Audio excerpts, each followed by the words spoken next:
I am Shay, a 39-year-old housewife.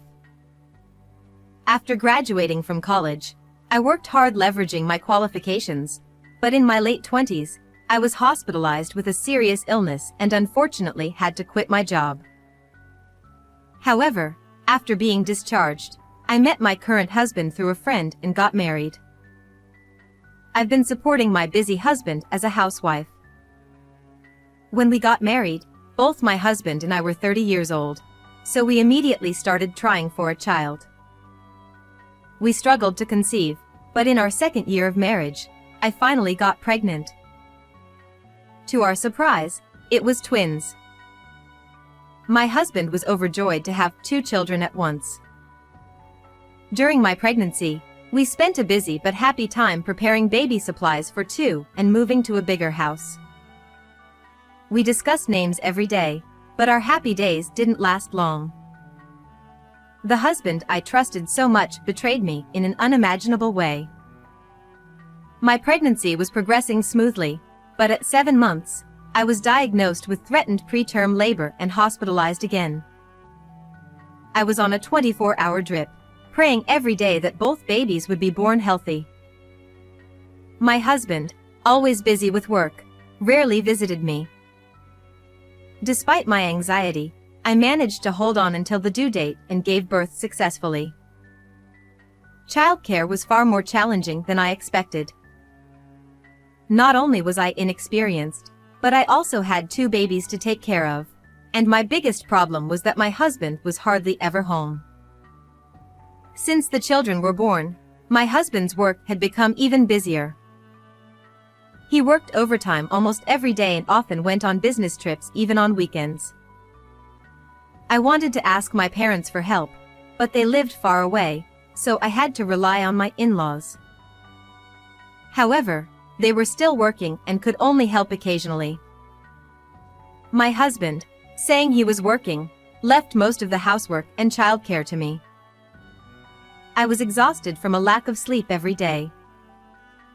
My husband was so happy when I got pregnant. Had his feelings changed after the birth? Even though he was busy with work, he had no sense of fatherhood and treated childcare as someone else's problem. I was alone day and night, dealing with 2 crying babies, and often found myself in tears. One day, my frustration exploded. That day, one of the twins had a fever, and I was busy nursing him. The other one was fine, so taking them to the hospital was tough. In such a situation, my husband casually said, "I'm going to be home late today because of a party." "Can you really go drinking at such a difficult time?" I glared at him. Moreover, it wasn't a business-related gathering but a private drinking party with a college friend.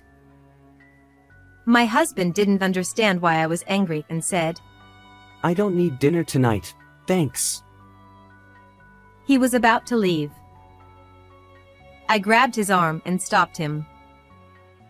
When he looked puzzled, I pleaded, "Please come home early today." "Why?" He looked genuinely confused, which irritated me even more. "For the children's sake, please cancel the party." He pouted and said, "Why do I have to be so restricted? Then he said, I have my men's gatherings. You're a housewife, so you should handle the kids. Stop relying on me." No matter how much I begged, I couldn't change his mind. Left alone at home, I wondered what marriage really meant as I took care of the twins by myself. Since that day, my husband's attitude towards me grew colder. My husband worked more overtime and spent less time at home. Even when he was home, we barely spoke. When I talked to him, he only gave curt replies, playing with his phone during meals. He even started sleeping in a different room from me and the kids. There was no time for us as a couple. Whether he held a grudge against me for asking him not to go to the drinking party or had other issues at work, He never explained why he was so grumpy. Initially, I was concerned about my husband's changes, but as I got caught up in childcare, I gradually stopped caring about his moods. Despite this, as the children grew, childcare became easier. I got used to it, and I started to feel more at ease. After being a housewife for so long, maybe it's time to put the kids in daycare and go back to work? Just as I was thinking this, something happened. One night, after putting the kids to bed, I returned to the living room to find my husband sitting at the table, lost in thought. For once, he spoke to me first. I have something to discuss. Wondering what it could be, I sat across from him at the table. Then, he said something unbelievable. I've fallen in love with someone else, so I want a divorce. I was speechless. We had just settled into a stable life with our twins, and now he said this? He wanted to leave me and live with her. Apparently, my husband's indifference to our home was partly because he had another woman. He admitted he had been seeing her since I was pregnant. While I was fighting for my life and raising our children, my husband was engrossed in an affair. He claimed to be busy with work, coming home late and going on trips, but he was likely with her. I can't forgive this. I felt a surge of anger and wanted to grab him. But then I thought better of it. Getting angry wouldn't change his mind. His love for me was gone, and he had decided to be with his affair partner. Clinging to such a man would only make me miserable. Even if I forced him to stay, we wouldn't be happy. I felt my heart grow cold and sat back down. I told him, I don't mind getting divorced, but I will demand alimony and child support. I decided to end things cleanly and live with my children. I was ready to go back to work and had prepared to be independent. As long as I solved the financial issue, I'd be fine without him. But then he said something unbelievable. Why should I have to pay alimony? I replied, because the divorce is your fault due to your affair. He argued. No, the divorce is your fault. He claimed that he cheated because I was too focused on the kids and neglected him, needing another woman to fill the void. I was stunned. Prioritizing himself over our children was utterly selfish. Despite being a father, he left the twins' care to me and ignored them. How could I possibly pay attention to him? Yet he insisted. I'm the victim here. I won't pay alimony. Then he stormed out. A few days later, he called me. I'm bringing a lawyer tomorrow, so be ready. He sounded triumphant. He had hired a lawyer to fight me over alimony. But I wasn't worried. No matter how skilled the lawyer was, I had no intention of losing. The next day, as promised, my husband arrived with a woman who introduced herself as a lawyer. They seemed unusually close, probably already acquainted. She looked about my age, around 40. I felt I had seen her somewhere before. As soon as she entered the house, she handed me a business card and said, I'm Rachel, an attorney. I'm here to demand alimony from you. The moment I took the card, I realized everything. Ah, I see how it is. I understood and knew I could end this now. All right, if you're ready for this, I won't hold back. I silently stared at the business card, and my husband must have thought he had one. He exchanged a triumphant look with the woman posing as a lawyer. See, since the lawyer says so, you have to pay the money. The woman who claimed to be a lawyer twisted her lips into a smug smile. Feeling a deep sense of contempt for her vulgar expression, I spoke to her. What a coincidence.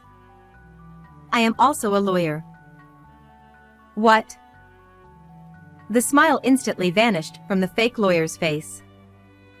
I continued.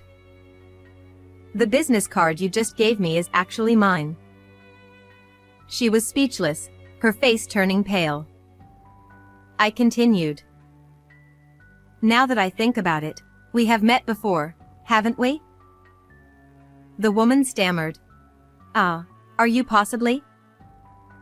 She muttered while staring at my face. Sweat began to bead on her forehead. My husband, still clueless about what was happening, watched our exchange in a panic. But as soon as I showed him the business card, he turned pale and exclaimed, Ah, Yes, I used to be a lawyer. About 10 years ago, I worked at a law firm, and the woman posing as a lawyer had come for a free consultation. No wonder her face seemed familiar. At the time, she sought advice on repaying her debts. I listened to her story and gave her some advice, but she never returned to the office after taking my business card. I had been worried about her because she seemed quite distressed.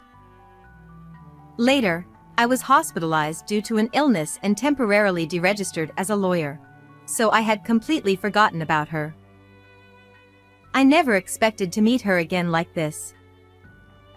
She probably didn't recognize me either. As 10 years had passed, I had lost weight and changed my hairstyle. Approaching her, I said, "It's illegal to pretend to be a lawyer without a license. Would you care to explain this situation?" She clung to my husband's arm, stepping back, but my husband, realizing he couldn't escape, confessed everything. What I heard from both of them left me astounded. The fake lawyer was actually my husband's mistress.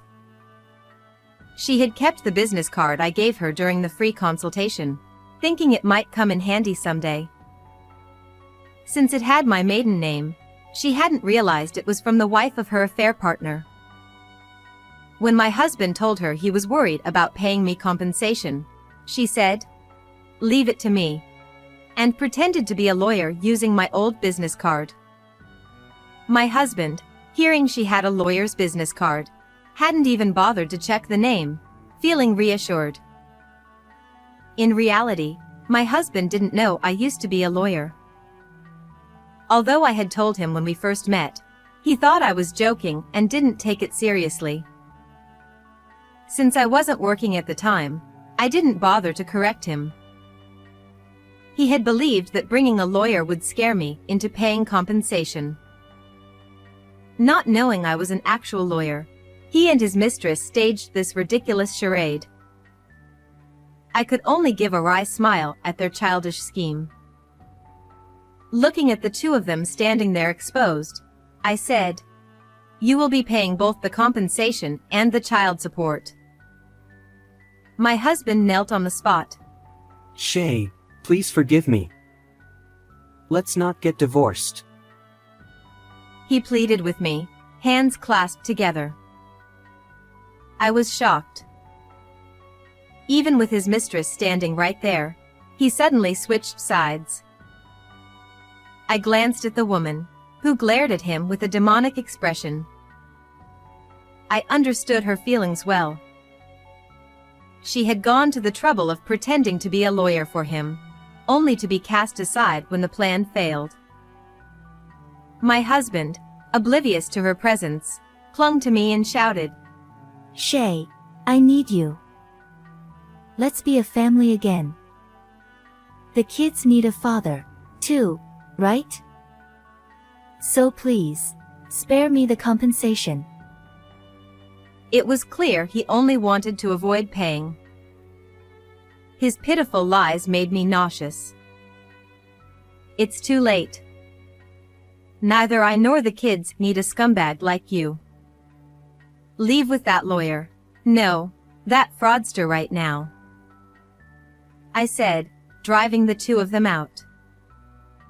My husband tried to stay, but the furious woman grabbed him by the collar and dragged him out by force. From outside, I could hear her shouting and his screams. It must have been quite a scene. Later, I sent them certified letters. To my husband, I demanded a divorce, alimony, and child support. To the mistress, I demanded compensation as well. My husband ended up with a miserable fate. Depressed after our divorce, he tried to focus on earning money for alimony and support. However, the furious mistress stormed into his workplace and spread the news of their affair, ruining his reputation. Losing his job, already struggling financially, and burdened with debts, he now works as a day laborer, barely scraping by under a younger boss. The mistress, who had quit her job hoping to marry him, found herself in even deeper debt due to my compensation demand. I saw her recently, dressed gaudily, walking arm in arm with an older man. She was likely heading to work at a girls' bar. It's a fitting end for the two who tried to scam me. As for me, I re-registered with the Bar Association and got a job at a law firm. I placed my kids in daycare and returned to work as a lawyer. Though the long hiatus poses challenges, helping those in need is rewarding. I want to show my children what it means to live independently and proudly. Well, everyone, goodbye for now. Thank you for staying with me until the end. How did you like today's story? Please subscribe to the channel. See you in the next video.